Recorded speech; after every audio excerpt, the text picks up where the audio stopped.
Hi everyone, my name is Jessie, and today I'll be giving you a quick intercultural communication training session focused on Japan, a country that is rich in tradition, etiquette, and subtle communication styles.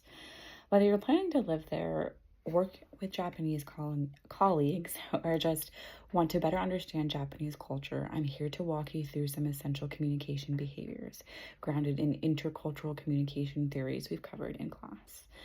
Today, I'll focus on 5 key areas: high context communication, Hofstede's cultural dimensions, nonverbal communication norms, professional etiquette, and time orientation. Japan is a high context culture. One of the most things to know about Japanese communication is that it's high context, a term coined by Edward Hall. In a high context cultural, people rely heavily on nonverbal cues, shared understanding, and social context to communicate meaning.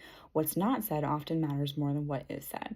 For example, instead of saying no directly, a Japanese colleague might say, "That would be difficult," or simply pause. That's their way of politely declining without confrontation. This is different from American culture, which is low context, more direct, verbal, and explicit. If you used American style clarity, you might need to slow down, observe more carefully, and listen beyond just the words. As Hall explained in his book, Beyond Culture, high context communication requires awareness of relationships, roles, and silence, all of which are deeply respected in Japan. Hofstede's cultural dimensions in Japan. Let's look at a few of the dimensions to better understand Japan's values. First, uncertainty avoidance. Japan scores very high. People prefer clear structure, rules, and predictability. According to Hofstede Insights, this explains why Japanese workplaces are highly organized and why people are cautious when facing ambiguity. Second, power distance. Japan has a moderate score, meaning hierarchy matters, especially in formal settings. Respect for seniors and titles is expected. If you're speaking to someone older or higher ranking, you should use formal language and titles. And third, individualism versus collectivism. Japan is more collectivist. Decisions are made with the group in mind, and maintaining harmony is more important than asserting personal opinions. This contrasts sharply with the US, where individual expression is often encouraged and disagreement is more openly accepted. Nonverbal communication norms. Cues are critical in Japan. A good example is bowing, the standard greeting, apology, or expression of thanks. The depth and duration of the bow reflects your relationship with the other person. Physical touch is rare. People avoiding hugging and even handshakes are sometimes replaced with bows. Eye contact is also more restrained. In fact, prolonged eye contact can come across as aggressive or rude.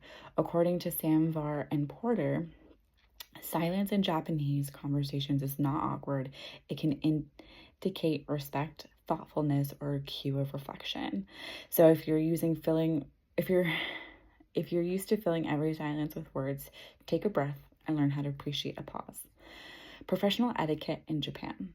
If you're working in Japan, there are some very specific behaviors that show respect. First of all, always arrive on time or early. Punctuality is a sign of reliability. Second, business cards, called meishi, are exchanged with both hands, and you should take a moment to read the card before putting it away respectfully. It's not just a formality, it's a sign of how you value the relationship. During meetings, people speak in order of rank, and it's important to avoid interrupting. If you disagree with something, it's best to express that gently or follow up privately afterward. In group settings,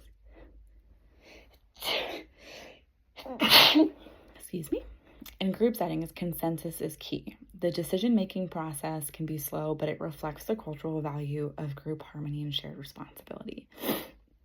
Time orientation and patience. Japan follows a monochronic time system, meaning time is linear, punctual, and strictly scheduled. People expect meetings to start and end on time. The culture is also being long-term oriented, which means relationships, trust, and loyalty are built gradually. Don't expect immediate decisions or fast friendships. Instead, be consistent, respectful, and patient. Varner and Beamer point out that in Japanese business culture, trust develops through shared experiences, not quick negotiations. That's something to keep in mind if you're coming from a fast-paced, results-driven culture like the US. So, wrapping that up, if you're communicating in Japan, remember, use direct language and watch for subtle cues. Respect hierarchy and structure. Be non-verbally sensitive.